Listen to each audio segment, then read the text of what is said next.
आज से 500 साल पहले की बात है। बगदाद शहर में एक ताजिर रहते थे जिन्हें अल्लाह ने बहुत दौलत और इज्जत से नवाजा था। इस ताजिर के दो बेटे थे, कामरान और नौमान। दोनों में जमीन आसमान का फर्क था। एक तरफ कामरान जो हमेशा सच्चाई का रास्ता अपनाता था और दूसरी तरफ नौमान जो चालाक और अपने फायदे की सोचने वाला इंसान था। कामरान नमाज के पाबंद, मेहमानों का ख्याल रखने वाले और गरीबों की मदद करने वाले शख्स थे। अक्सर लोग उन्हें अमानतदार कामरान कहते थे, जबकि नौमान हर चीज में सबकत लेने वाला ज़हीन तो था, लेकिन ईमानदारी के मामले में हमेशा कमजोर रहा। वह माल दौलत कमाने की ऐसी राहें भी अपनाता जो अल्लाह को नापसंद थीं। एक दिन उनके वालिद शदीद बीमार हो गए। हकीमों ने जवाब दे दिया। अपनी आखिरी सांसों में उन्होंने अपने बेटों को पास बुलाया और कहा, मेरी बहुत सी जमीनें हैं, यहां बगदाद में भी और दमिश्क में भी। मेरा खौफ है कि मेरी मौत के बाद तुम दोनों में इख्तिलाफ हो जाएगा। बूढ़े ताजिर ने आंखों में आंसू भरकर आगे कहा, नौमान, मैं तुम्हारे दिल में छिपी लालच को देख सकता हूं, और कामरान, तुम्हारी नरम तबीयत का फायदा उठाया जा सकता है। दोनों भाइयों ने एक दूसरे की तरफ देखा, फिर बाप की तरफ। मैं तुम दोनों को एक इम्तिहान में डालना चाहता हूं। मैं चाहता हूं कि तुम दोनों मेरी वफात के बाद दमिश्क जाओ, वहां मेरी जमीन संभालो। जो उसे बेहतर तरीके से संभालेगा वही मेरी तमाम जायदाद का वारिस होगा। यहां की जमीन और वहां की जमीन, सब कुछ। नौमान की आंखों में चमक आई, जबकि कामरान ने अपने वालिद के हाथों को चूमा और कहा, आपकी मर्जी के मुताबिक होगा अब्बाजान।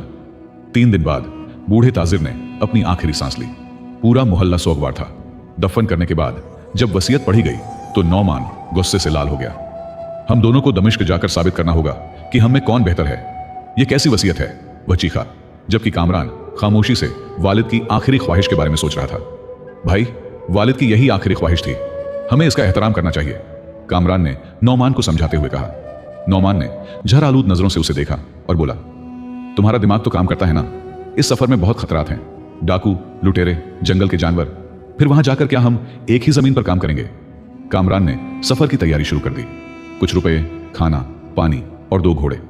नौमान भी जाहिरी तौर पर तैयारी कर रहा था, लेकिन उसके दिमाग में कुछ और ही चल रहा था। वह रास्ते में अपने भाई के लिए मुश्किलें पैदा करने का मंसूबा बना रहा था, ताकि वह अकेला ही दमिश्क पहुंच सके और तमाम जायदाद पर कब्जा कर सके। अगली सुबह सूरज निकलते ही दोनों भाई अपने घोड़ों पर सवार होकर बगदाद से दमिश्क की तरफ रवाना हो गए। रास्ता लंबा और पुरखतर था। कई दिन का सफर, कई रातों की नींद हराम। पहले दिन सब कुछ ठीक रहा, लेकिन दूसरे दिन कामरान का घोड़ा अचानक बीमार हो गया। अजीब बात है, सुबह तो बिल्कुल ठीक था, कामरान ने हैरानी से कहा। नौमान ने मसनूई हमदर्दी दिखाते हुए कहा, अफसोस भाईजान, लगता है आपकी किस्मत में दमिश्क जाना नहीं है। कामरान अपने घोड़े की नब्ज देखते हुए बोला, अजीब बात है, इसकी नब्ज तो बिल्कुल नॉर्मल है। फिर उसने घोड़े की जीन के नीचे हाथ डाला और एक छोटा सा कांटा निकाला। कामरान की आंखें नौमान पर टिक गईं और उसके चेहरे पर एक अजनबी सी समझ उभर आई। कामरान ने कांटा हाथ में पकड़कर नौमान की तरफ देखा। उसकी आंखों में गम था, गुस्सा नहीं। क्या तुम इतनी जायदाद के लिए अपने सगे भाई के साथ ऐसा करोगे? नौमान ने नजरें चुराईं और झूठी कस्में खाने लगा। मैंने कुछ नहीं किया, यह सब तुम्हारा वहम है, तुम हमेशा मुझ पर शक करते हो। कामरान ने पानी से अपने घोड़े की झकमी पीठ को धोया। वह जानता था कि अब सफर में ताखिर होगी और नौमान उससे पहले दमिश्क पहुंचने की कोशिश करेगा। भाई, मैं तुम्हारे साथ एक काफिले में सफर करना चाहता हूं, अकेले जाना खतरनाक है। नौमान मुस्कुराया, नहीं, मैं जल्दी पहुंचना चाहता हूं, तुम आराम से आना। अगली सुबह नौमान घोड़े पर सवार होकर आगे निकल गया। कामरान ने अपने झकमी घोड़े को आराम देने का फैसला किया। करीब के एक गांव में एक बूढ़े चरवाहे ने उन्हें पनाह दी। बेटा, तुम्हारी आंखों में सदाकत है, लेकिन गम भी है, बूढ़े चरवाहे अबू हसन ने कहा। कामरान ने आह भरी और पूरी कहानी सुना दी। यह दुनिया इम्तिहान है बेटा, जो सब्र करता है अल्लाह उसे नवाजता है। अबू हसन ने हकीमाना अंदाज में कहा, मैं तुम्हें एक राज बताता हूं। दमिश्क का रास्ता सिर्फ एक ही नहीं है, 2 रास्ते हैं। एक आम, जिसे सब जानते हैं, और एक खास, जिसे सिर्फ चंद लोग ही जानते हैं। अबू हसन ने कामरान को एक नक्शा दिया। यह दूसरा रास्ता ज्यादा सीधा और महफूज है, लेकिन सहारा से गुजरता है। इसमें एक खास जगह है जहां प्यासे मुसाफिर के लिए पानी का चश्मा है। कामरान की आंखों में उम्मीद जगी। वह 2 दिन बाद ताजा दम घोड़े के साथ नए रास्ते पर चल पड़ा। दूसरी तरफ नौमान को रास्ते में बदमाशों ने घेर लिया। ऐ मुसाफिर, तेरे पास जो कुछ है सब हमारे हवाले कर दे, उनका सरदार चीखा। नौमान ने पहले तो मजाहमत की, फिर जान बचाने के लिए अपना सारा सामान लुटा दिया। वह भूखा, प्यासा और गुस्से से भरा हुआ आगे बढ़ता रहा। तीसरे दिन नौमान एक कारवानसराय में रुका। वहां उसे एक ताजिर मिला जो दमिश्क जा रहा था। तुम मेरे साथ चल सकते हो, लेकिन बदले में तुम्हें मेरी मदद करनी होगी, ताजिर, जिसका नाम फारूक था, ने कहा। नौमान ने फौरन हां कर दी। उसे कोई अंदाजा नहीं था कि यह ताजिर उसकी जिंदगी किस तरह बदल देगा। कामरान सहराई रास्ते पर चलता रहा। दिन का सूरज तेज था, रातों की सर्दी काटने वाली। चौथे दिन उसने दूर से एक आदमी को सहारा में गिरा हुआ दिखा। खतरे के बावजूद वह उसकी मदद के लिए दौड़ा। पानी, पानी, मरीज की जुबान से सिर्फ यही निकल रहा था। कामरान ने आखिरी पानी उस आदमी को पिलाया। शुक्रिया जवान आदमी, मैं इब्न सीना हूं, दमिश्क का हकीम, बादशाह का खास तबीब। यह सुनकर कामरान हैरान रह गया। अल्लाह ने कैसी किस्मत लिखी है। एक तरफ उसका भाई मुश्किलात में घिर रहा था, दूसरी तरफ वह दमिश्क के सबसे बड़े हकीम की जान बचा रहा था। 2 हफ्तों के सफर के बाद दोनों भाई अलग अलग रास्तों से दमिश्क पहुंचे। नौमान पहले पहुंच चुका था और अपने बाप की जमीन तलाश कर रहा था, लेकिन उसे बड़ा झटका लगा जब उसे पता चला कि उनके वालिद की जमीन दमिश्क के बादशाह के महल के करीब थी और वहां जाने के लिए खास इजाजत की जरूरत थी। उसके चेहरे पर तनाव था जब महल के दरवाजे पर एक आवाज आई, ऐ नौजवान, क्या तुम मेरे साथ अंदर आना चाहोगे? नामान ने पीछे मुड़कर देखा तो वो फारूक ताजिर खड़ा था, जिसके साथ वो सफर में मिला था। तुम यहां? नामान हैरान हुआ। मैं सिर्फ एक ताजिर नहीं बल्कि बादशाह का खजांची भी हूं। फारूक मुस्कुराया। चलो तुम्हें बादशाह से मिलवाता हूं। नामान के चेहरे पर चालाक सी मुस्कुराहट फैल गई। यह तो सोने पर सुहागा हो गया, उसने सोचा। उसी वक्त दूसरे दरवाजे से कामरान भी दाखिल हुआ। उसके साथ हकीम इब्न सीना थे। दोनों भाई आमने सामने आ गए। नामान की आंखों में हैरानी और गुस्सा था। तुम यहां कैसे पहुंचे? उसने दांत भींचकर पूछा। कामरान मुस्कुराया। अल्लाह की मदद से भाई, वही राह दिखाता है, वही मंजिल तक पहुंचाता है। हकीम इब्न सीना ने बादशाह को कामरान की बहादुरी का किस्सा सुनाया कि कैसे उसने सहरा में अपना आखिरी पानी देकर उनकी जान बचाई। बादशाह कामरान की तरफ मुतवज्जह हुआ। नौजवान, ऐसी इंसानियत कम देखने को मिलती है। बताओ तुम हमारे मुल्क में किस लिए आए हो? कामरान ने अदब से अपने वालिद की वसीयत का जिक्र किया।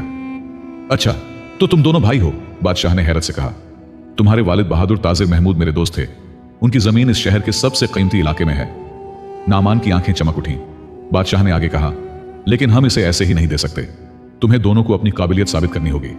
बादशाह ने ऐलान किया, 3 माह तक तुम दोनों भाई मेरे महल में खास मुलाजिम रहोगे। मैं तुम्हारी ईमानदारी, काबिलियत और किरदार का इम्तिहान लूंगा। कामरान ने खुशी से सर झुका दिया, जबकि नामान के चेहरे पर फिक्र के बादल मंडलाने लगे। उसे ईमानदारी में अपना भाई भारी नजर आ रहा था। पहले हफ्ते में नामान ने महल में अपनी जगह बना ली। बादशाह के खजांची फारूक की मदद से उसने सबको अपना मुरीद बना लिया। सब उसकी तारीफें करने लगे। क्या ज़हीन नौजवान है। दूसरी तरफ कामरान खामोशी से अपने फराइज निभा रहा था, लेकिन उसे कोई खास तवज्जो नहीं मिल रही थी। एक दिन महल में एक कीमती हीरा गुम हो गया। बादशाह गुस्से से भड़क उठा। जिसने भी यह हीरा चुराया है उसका हाथ काट दिया जाएगा। फारूक ने कामरान पर चोरी का इल्जाम लगा दिया। यही वो वक्त था जब कामरान ने रात को नमाज में गिरिया जारी की, या अल्लाह, तू जानता है मैं बेगुनाह हूं, मेरी मदद फरमा। अगली सुबह जब कामरान को सजा दी जाने वाली थी, एक नौजवान खादिमा सामने आई। मैंने कल रात फारूक और नामान को बाग में बात करते सुना था। वो हीरा छिपाने की बात कर रहे थे। बादशाह ने हैरान होकर नामान और फारूक की तरफ देखा, जिनके चेहरों पर दहशत तारी थी। मेरे कमरे की तलाशी लो, नामान चिल्लाया। मेरे पास कुछ नहीं मिलेगा। तलाशी ली गई, लेकिन कुछ नहीं मिला। नामान ने सुकून का सांस लिया। फिर फारूक का कमरा तलाश किया गया, वहां भी कुछ नहीं मिला। अचानक एक फौजी दौड़ता हुआ आया।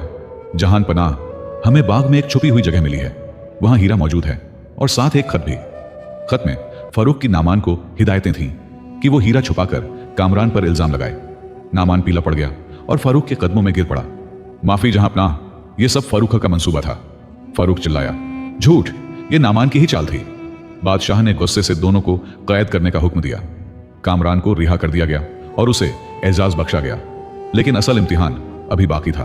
कामरान को बादशाह ने अपना खास सलाहकार बना दिया, लेकिन उसके दिल में अपने भाई की फिक्र थी। जहां पनाह, मैं आपसे एक दरख्वास्त करना चाहता हूं, कामरान ने अदब से कहा। मेरे भाई ने गलती की है, लेकिन वह दिल का बुरा नहीं है। क्या आप उसे एक मौका दे सकते हैं? बादशाह ने हैरानी से कामरान को देखा। तुम्हारी बड़ी दिल की दरख्वास्त है। जिसने तुम्हें फंसाने की कोशिश की, तुम उसी के लिए सिफारिश कर रहे हो, बादशाह ने कहा। आप नमान को किसी दूर दराज इलाके में भेज दें जहां वह समाज की सेवा करे। बादशाह ने सिर हिलाया। ठीक है, लेकिन फारूक कैद में ही रहेगा। नमान को दूर दक्षिणी इलाके में एक पुल की निर्माण का काम सौंपा गया। कुछ हफ्ते बाद महल में एक अजनबी आया। मैं बगदाद से आया हूं, मेरे पास महमूद ताजिर की जायदाद के बारे में नई जानकारी है। उसने बादशाह को एक पुराना दस्तावेज दिखाया, जिसमें लिखा था कि महमूद की दमिश्क की जमीन दरअसल उनके भाई की थी, न कि उनकी अपनी। यह जमीन अब मेरी है, अजनबी ने दावा किया। यह खबर सुनकर कामरान के पैरों तले जमीन निकल गई। इतना सफर, इतनी मुश्किलें, सब बेकार। बादशाह ने दस्तावेज की जांच करने का हुक्म दिया। अगले दिन कामरान को जो खबर मिली उसने उसे तोड़ कर रख दिया। दस्तावेज असली लगता है, यह जमीन उस अजनबी की है जो तुम्हारे पिता का भतीजा मुजफ्फर है।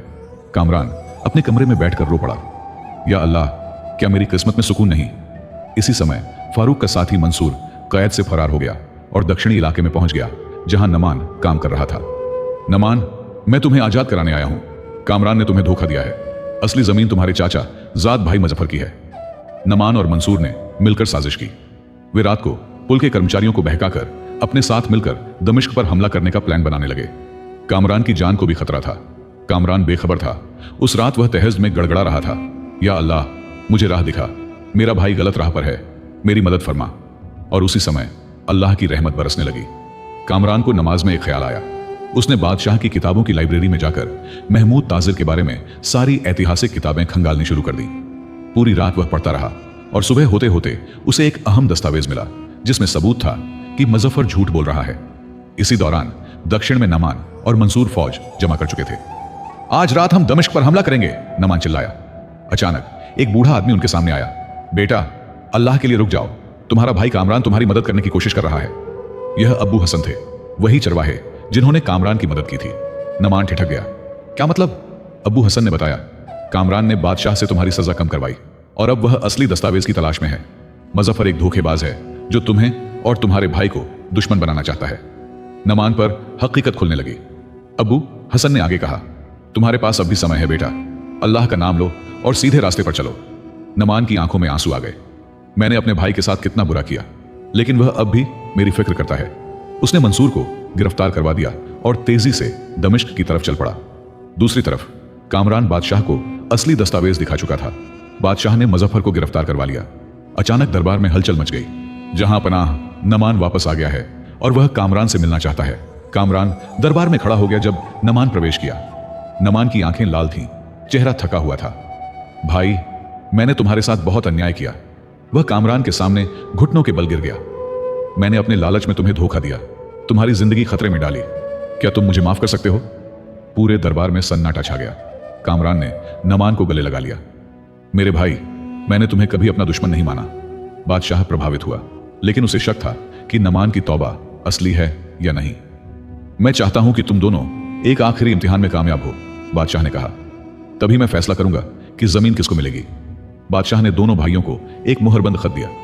तुम दोनों यह खत सरहद पर मौजूद मेरे सेनापति को दोगे। इसमें अहम पैगाम है। दोनों ने सिर झुकाकर हुक्म स्वीकार किया। नमान के दिल में हल्का सा शक था, कहीं यह मेरा इम्तिहान तो नहीं? लेकिन उसने अपने आप को समझाया, नहीं, मुझे अपने भाई पर शक नहीं करना। रास्ते में एक मुसाफिर ने उन्हें रोका। आप बादशाह का खत ले जा रहे हैं? उसने कहा। आपको पता है इसमें क्या लिखा है? बादशाह ने हुक्म दिया है कि आप दोनों को कैद कर लिया जाए। नमान घबरा गया, लेकिन कामरान ने कहा, हम बादशाह के हुक्म पर चलेंगे, चाहे इसमें हमारी मौत ही क्यों ना लिखी हो। वह आदमी दरअसल बादशाह का जासूस था।